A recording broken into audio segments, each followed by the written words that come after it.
Belgium के एक small city एंडन में पैलेट लैंड्रेक्स नाम की 83 साल की एक बूढ़ी औरत रहती थी जिनको सीवियर अल्जाइमर था। वो अपनी मेडिसिन और खाना टाइम पर लेना भूल जाती थी और उनके हस्बैंड मार्सेल टेरेट को उनके खाने पीने का ध्यान रखना पड़ता था। कभी कभी तो पॉलेट अपने हस्बैंड को बिना बताए ही घर से बाहर निकल जाती थी और ऐसे ही बाहर स्ट्रीट्स में घूमती रहती थी। कभी अपने नेबर्स के घर के दरवाजे पर नॉक करती थी तो कभी किसी गार्डन में जाकर बैठ जाती थी और उनके हस्बैंड को हर बार उन्हें ढूंढकर वापस घर लाना पड़ता था। ऐसे ही एक दिन 2 नवंबर 2020 को जब मार्सेल अपने बैकयार्ड में कपड़े सुखा रहे थे तभी पॉलेट अचानक बिना उन्हें कुछ बताए घर से बाहर चली गई। हर बार की तरह इस बार भी मार्सेल ने उन्हें आसपास काफी ढूंढा लेकिन इस बार वो नहीं मिली। परेशान होकर मार्सेल ने पुलिस को फोन किया। पुलिस ने ड्रोन्स, ट्रेन डॉग्स और इवन हेलीकॉप्टर्स तक को पॉलेट के सर्च ऑपरेशन में लगा दिया लेकिन पॉलेट के बारे में कुछ भी पता नहीं चला। दिन महीनों में बदल गए और महीने सालों में। 2 साल बीत जाने के बाद पॉलेट के हस्बैंड मार्सेल को भी अब लगने लगा कि उनकी वाइफ के साथ क्या हुआ ये जाने बिना ही शायद वो मर जाएंगे। लेकिन फिर 2 साल बाद कुछ ऐसा होता है जिसने सबके होश उड़ा दिए और उसे जानने के लिए आपको वीडियो को एंड तक देखना पड़ेगा। तो हेलो गाइस, मैं हूं कौशिक और चलिए शुरू करते हैं एक और नए एपिसोड को। आज के समय में गूगल मैप्स हम लोगों की लाइफ का एक इम्पोर्टेंट पार्ट बन चुका है। जब भी हम किसी न्यू लोकेशन पर जाते हैं तो गूगल मैप्स काफी यूजफुल रहता है जिसकी मदद से हम near by tourist places, hotels, petrol pumps and markets को फाइंड आउट कर पाते हैं। इसके अलावा गूगल स्ट्रीट व्यू से पॉपुलर स्ट्रीट्स और रोड्स का 3D व्यू देख सकते हैं। सो ये काफी हेल्पफुल टूल्स हैं। अब मैप्स कैसे वर्क करता है वो हम सभी जानते हैं। बेसिकली सैटेलाइट्स की हेल्प से रेगुलरली अर्थ के डिफरेंट एरियाज की इमेजेस ली जाती है और उनको रेगुलरली अपडेट किया जाता है। और स्ट्रीट व्यू इमेजेस के लिए Google mostly street view cards का यूज करते हैं जिसके ऊपर एक स्पेशल 360 डिग्री कैमरा माउंट कर दिया जाता है और फिर वो कार स्ट्रीट से गुजरती हुई वहां का 360 डिग्री व्यू कैप्चर कर लेती है। अब देखो, जिन जगहों पर कार्स नहीं जा सकती ना, लाइक हिल एरियाज और माउंटेन्स, वहां पर गूगल के लोग ट्रैकिंग और वॉकिंग करते हुए जाते हैं। इसके अलावा गूगल अपने यूजर्स के 360 डिग्री फोटोज का यूज करके भी स्ट्रीट व्यू जनरेट करता है क्योंकि अभी स्ट्रीट व्यू डेवलपिंग स्टेज में है और बहुत सी कंट्रीज में अवेलेबल नहीं है। वो वहां पर मैप यूजर्स के इमेजेस से ही स्ट्रीट व्यू क्रिएट किया जाता है। अब देखो, ये एक फैसिनेटिंग और यूजफुल टेक्नोलॉजी तो है ही, लेकिन गूगल स्ट्रीट व्यू ने कई सारे मिस्टीरियस केसेस को सॉल्व करने और कई क्रिमिनल्स को पकड़ने में भी हेल्प किया है और आज हम उन्हीं के स्टोरीज को कवर करने वाले हैं।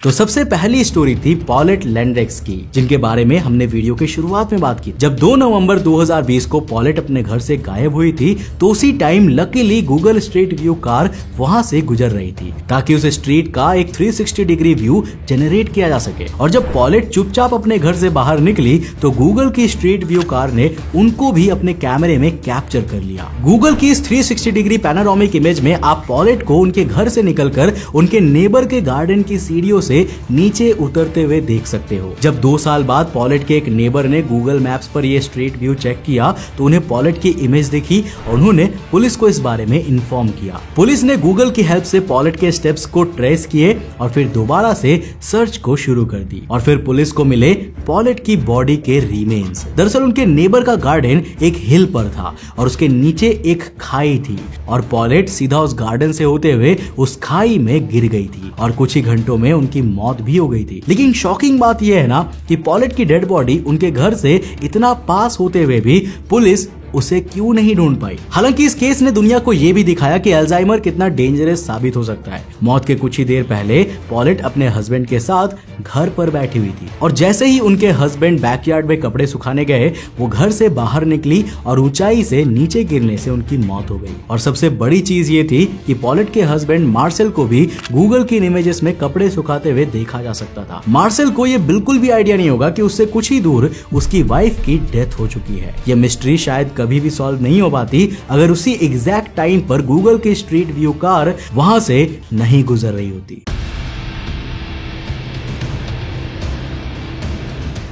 अब ये जो स्ट्रीट व्यू अभी आप देख रहे हो इसमें आपको एक वेजिटेबल शॉप और उस पर दो आदमी बात करते हुए दिख रहे होंगे। इसमें से एक इटली का एक बहुत ही बड़ा माफिया है जो 20 साल से पुलिस से भाग रहा था, लेकिन गूगल मैप्स ने उसको पकड़वा दिया। दरअसल जोआकिनो गैमिनो नाम का यह आदमी साल 1990s के दौरान अर्जेंटीनो सिसिली में एक माफिया गैंग का मेंबर था जिसका नाम था स्टीडा, जो वहां के दूसरे और सबसे मेन माफिया नेटवर्क कोसा नोस्ट्रा के साथ एक ब्लडी कॉन्फ्लिक्ट में इन्वॉल्व थी। बेसिकली इसको आप एक गैंग वॉर बोल सकते हो और इस गैंग वॉर के चलते उस एरिया में 200 लोगों की जान चली गई थी। अब इससे पहले भी साल 1984 में एक एंटी माफिया जज ने जोविनो फैल्कोन ने गैमिनो पर इन्वेस्टिगेशन करने की कोशिश करी थी, जिसके चलते गैमिनो ने उसको साल 1992 में कार बॉम्ब ब्लास्ट के जरिए असैसिनेट कर दिया था। साल 1998 में गैमिनो को दोबारा अरेस्ट किया गया।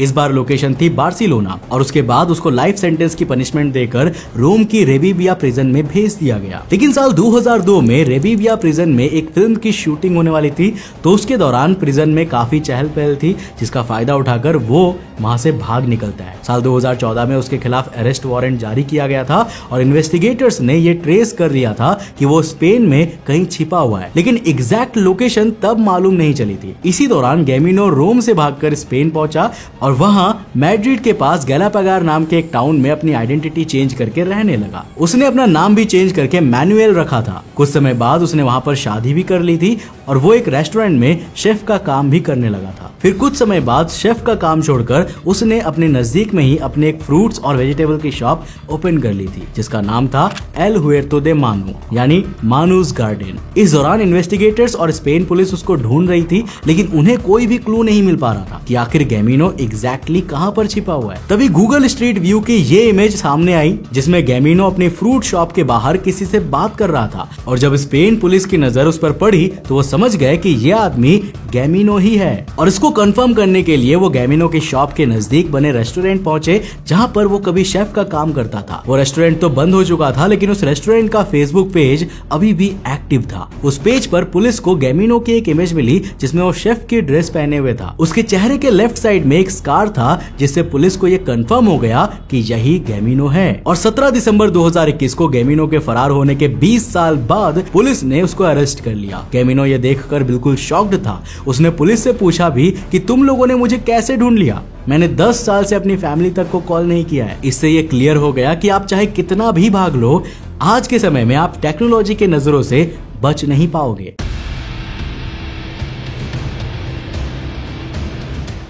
7 नवंबर 1997 को लैंटेना फ्लोरिडा से एक 40 साल का आदमी अचानक ही गायब हो जाता है। इस आदमी का नाम था विलियम अर्ल मॉल्ट। 7 नवंबर को विलियम एक क्लब गया हुआ था जहां उसने कुछ शराब पी थी। हालांकि अथॉरिटीज का कहना था कि वो ज्यादा नशे में नहीं था। करीब 9:30 बजे विलियम ने अपनी गर्लफ्रेंड को कॉल किया कि वो घर आ रहा है और 11 बजे वो क्लब से निकलता है, लेकिन वो कभी भी घर नहीं पहुंच पाया। उसको ढूंढने के लिए पुलिस ने इन्वेस्टिगेशन करी, पर जब काफी टाइम बाद भी कोई क्लू नहीं मिला तो इन्वेस्टिगेशंस बंद कर दिए गए। लेकिन फिर 22 साल बाद एक आदमी को मून बे सर्कल वेलिंगटन के एक पॉन्ड में एक कार दिखाई दी। दरअसल एक आदमी जो मून बे सर्कल का फॉर्मर रेसिडेंट था, वो मैप में अपना पुराना घर देख रहा था कि तभी उसको घर के पास एक पॉन्ड में कोई ऑब्जेक्ट दिखाई देती है। उसके पास घर के करंट रेसिडेंट का कॉन्टैक्ट नंबर था, तो उसने उसको कॉन्टैक्ट किया और फिर उन्होंने अपने एक पर्सनल ड्रोन की मदद से उस पॉन्ड का क्लोज शॉट लिया, जिसके बाद उन्हें ये पता चला कि ये एक कार है। इसके बाद पुलिस को बुलाया गया और उस कार को बाहर निकाला गया। कार के अंदर कुछ स्केलेटल रिमेन्स भी मिले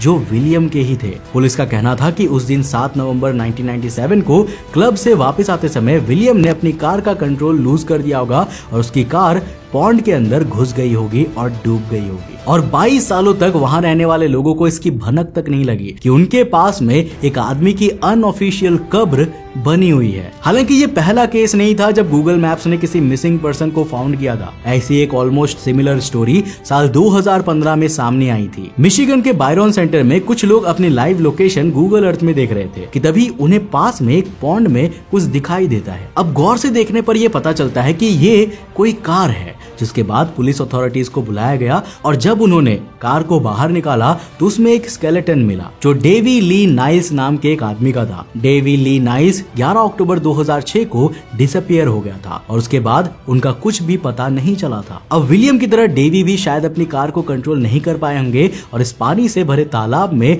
वो कार सहित डूब गए होंगे।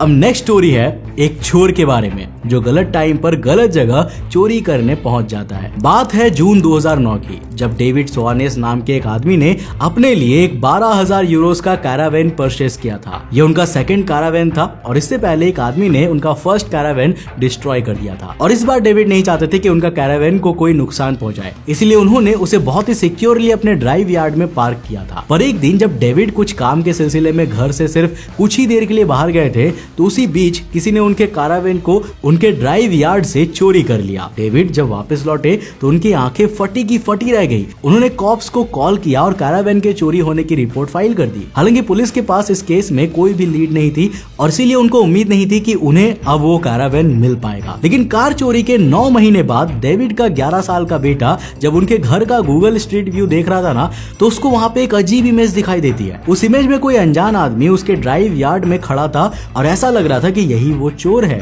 जिसने उनकी कार चुराई है। अब जिस टाइम में वो डेविड के कैरावान की चोरी कर रहा था उसी वक्त गूगल के स्ट्रीट व्यू कार ने उसको अपने कैमरे में कैप्चर कर लिया था। जब पुलिस ने उस स्ट्रीट व्यू को देखा तो उन्हें ये पता चला कि वो चोर अपने साथ अपनी एक कार भी लाया था जिसे टो करके ही वो कैरावेन को चोरी करके ले गया था। इस कार की नंबर प्लेट की इमेज भी स्ट्रीट व्यू में कैप्चर हो गई थी और पुलिस उसकी मदद से उस चोर को इजीली पकड़ सकती थी। लेकिन यहाँ पर प्रॉब्लम ये थी कि गूगल ने अपनी प्राइवेसी पॉलिसी के चलते उस कार की नंबर प्लेट को ब्लर कर दिया था। हालांकि पुलिस ने गूगल से काफी लंबे वक्त तक बातचीत करने के बाद उस नंबर प्लेट को अनब्लर करवा लिया और 2 साल बाद उस चोर को पकड़ लिया गया और डेविड को गूगल की मदद से अपना कैरावेन वापस मिल गया।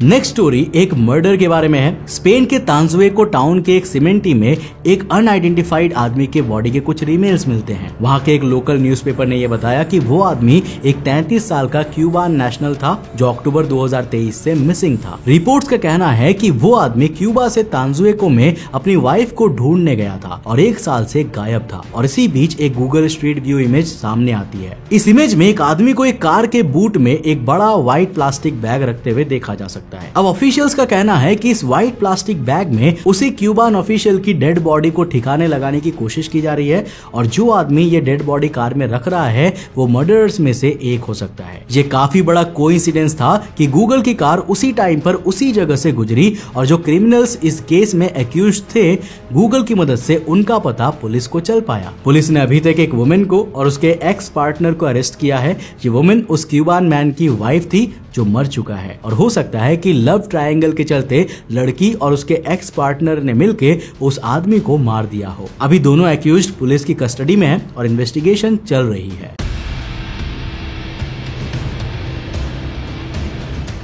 जुलाई 2018 में एक वीडियो इंटरनेट पर वायरल होती है जिसमें कुछ लोग आर्मी यूनिफॉर्म पहने हुए दिख रहे हैं और वीडियो में 2 औरतें दिख रही हैं जिसमें से एक औरत की पीठ पर एक छोटा बच्चा भी है। उन दोनों औरतों पर ये एक्यूजेशंस थे कि वो बोको हराम नाम के एक टेररिस्ट ग्रुप की मेंबर है जिसके साथ में कैमरून नाम की अफ्रीकन कंट्री का कॉन्फ्लिक्ट चल रहा है और बेसिकली एक सिविल वॉर की सिचुएशन वहां पर बनी हुई है। तो वीडियो में कुछ सोल्जर्स उन दोनों औरतों को धक्का देते हुए आगे ले जाते हैं और फिर उनकी आंखों पर पट्टी बांधकर बच्चे समेत दोनों औरतों को गोली मार है।